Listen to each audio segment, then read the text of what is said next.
we have to end sanctuary cities because most illegal immigrants who come to the attention of the government do that because they got arrested for something. And I'm not even saying, murderers. They're driving drunk. They're jumping turnstiles. They're beating up their girlfriend. They're, buying, a small amount of drugs for personal use, but they came to the attention of the cops. Sanctuary cities basically say, no, we want to protect criminals and make sure that if we arrest people, that there are no immigration consequences of that. That has to end. Can you just flesh out that concept of sanctuary city a little bit more so that me and the viewer understand what that means? Because it's a term we hear, right? But what does that actually mean? What distinguishes a sanctuary city? The basic point is they're not cooperating with immigration authorities. And I don't mean checking people's papers. I mean, they are doing what they can to ensure there are no immigration consequences, even for illegal immigrants, from their violating the state or local law that got them in trouble. The reason this is even more important than it was, it's become much more of an issue, more salient over the past 10 years, is that until 2013, DHS wasn't plugged into the fingerprint scanning when people are booked for regular crimes. If you watch, everybody knows from watching police shows, somebody's arrested, their fingerprints go to the FBI. Well, at the end of the W administration, they started a process that wasn't completed until 2013, where they hooked DHS up as well. So now when you're arrested and booked and fingerprinted, and there's no more ink, I guess you're probably old enough to remember, you do with the ink. For reasons that I don't need to get into that aren't criminal, I've gotten FBI I took the LSAT I've gotten FBI background checks. Oh, really? Okay, so I'm familiar with it. But the point is there's no more ink. It's all digital now. Yeah, you just kind of roll with a little scanner. And every law enforcement office in the country that has fingerprint scanners, those fingerprints go to ICE. So in the old days, ICE wouldn't, or INS in the old days, wouldn't even have known most illegal immigrants getting arrested. Now they know all of them, assuming they're in their files somehow. And most illegal immigrants, ICE has some kind of information on, because they were arrested by the Border Patrol once and then returned, and then they eluded them and got in the country. Well, their records are in the system. Yeah. So when somebody's arrested, they pop up, ICE computers flag them. Their facility is outside Burlington, Vermont. It's the Law Enforcement Support Center. And ICE says to they send a note to the local jurisdiction, hey, can you hold on to this person when you're finished with them?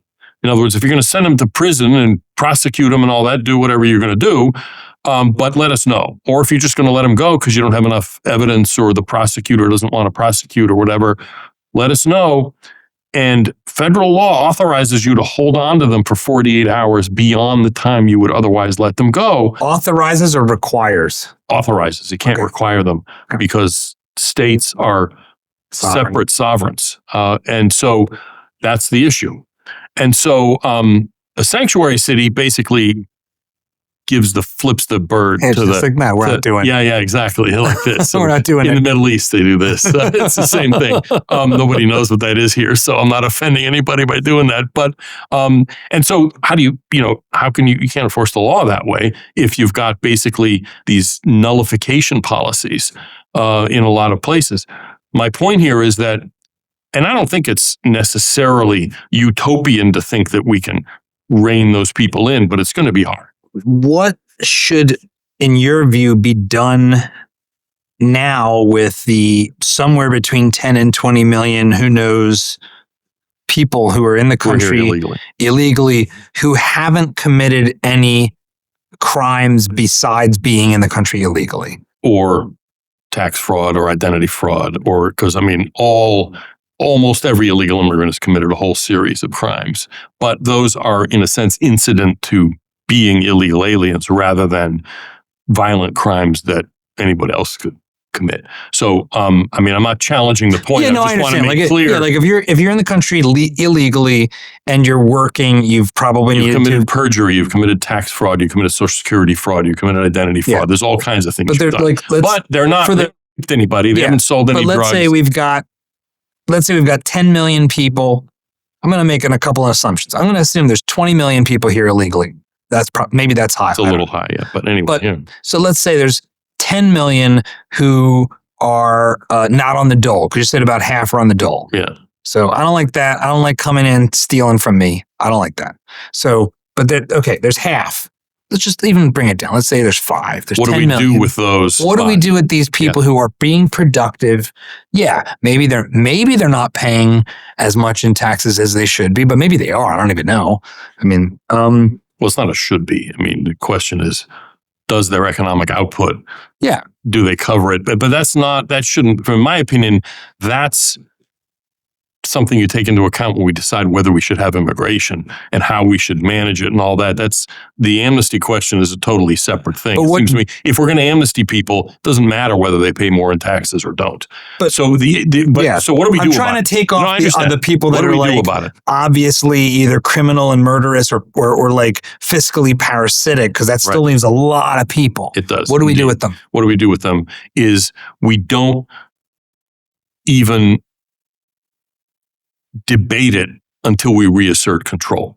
That's the issue. That was the problem with Reagan's amnesty and the subsequent attempts to repeat it that George W. Bush and Obama tried to undertake. And they failed.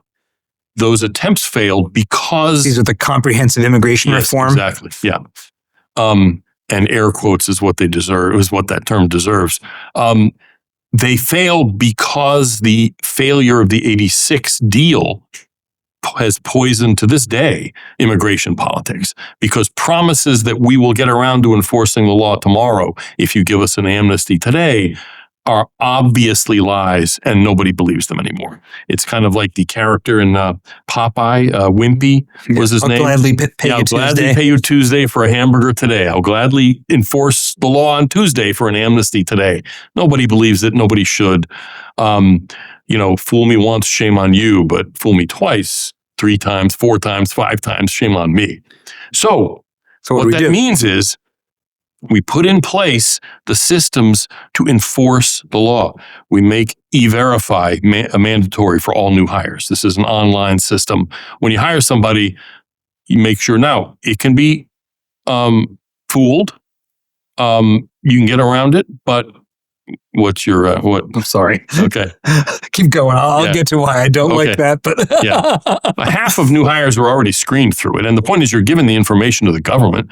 You should make sure that it's real and that you're not lying. If you don't think this is, this is the thing with libertarians and with like identity issues and things like this is they say, well, this is bad.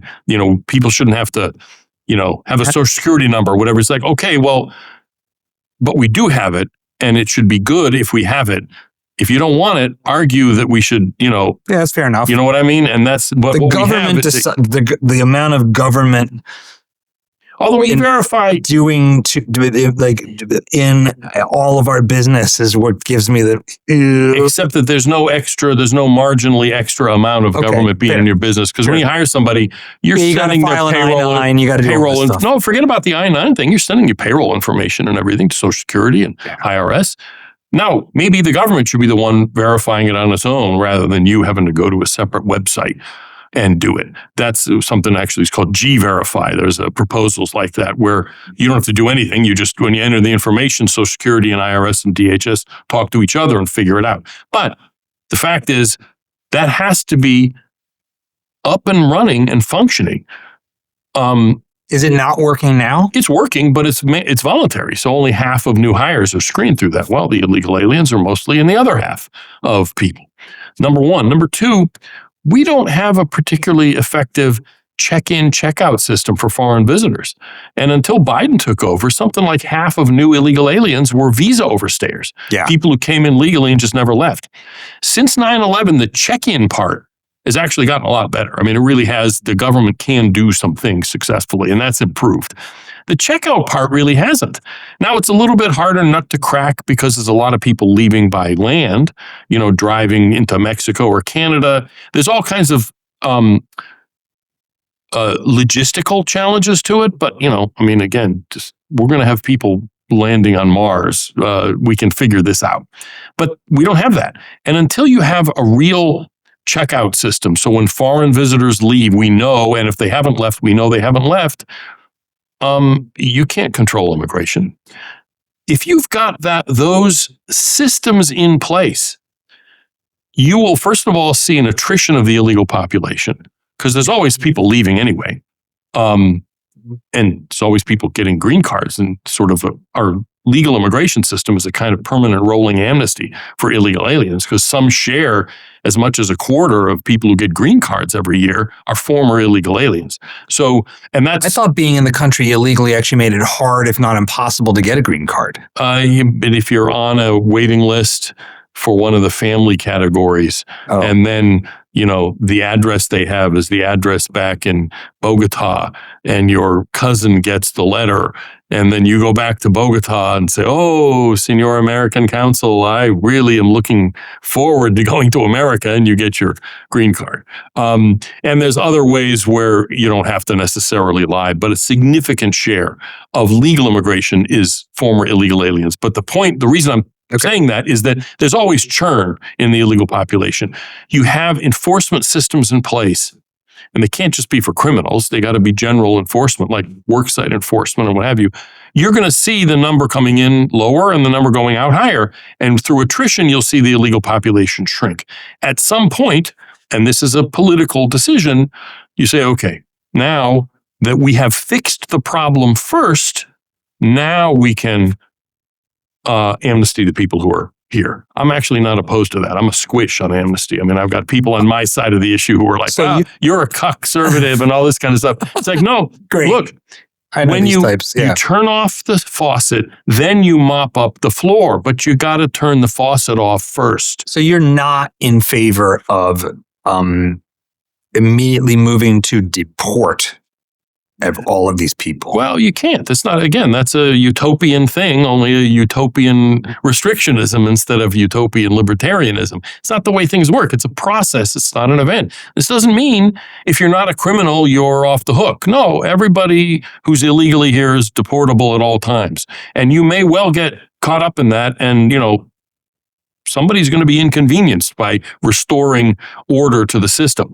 But no, I don't think that we are going to be able, even just as a practical matter, to remove everybody from the country.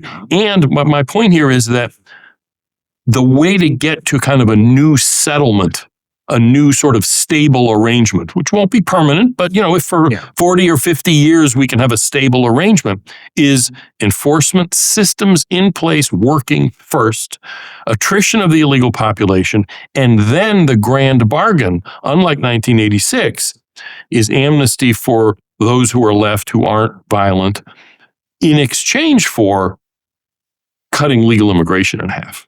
That's the bargain, where we sort of establish kind of a new equilibrium. And we're not there yet, but the only way we're going to get there is through a kind of Nixon goes to China moment, where President Vance in his second term says, we have now dealt with the most outrageous parts of this problem. We've shrunk it down. And now, you can believe me, I'm not lying. I'm not Lindsey Graham here. I think this is what we should do. If you like this clip, you should check out the full video and all the other great content we've got at Dad Saves America. So be sure to hit the like button, subscribe, and ring that bell so you won't miss our new stuff as it drops each week.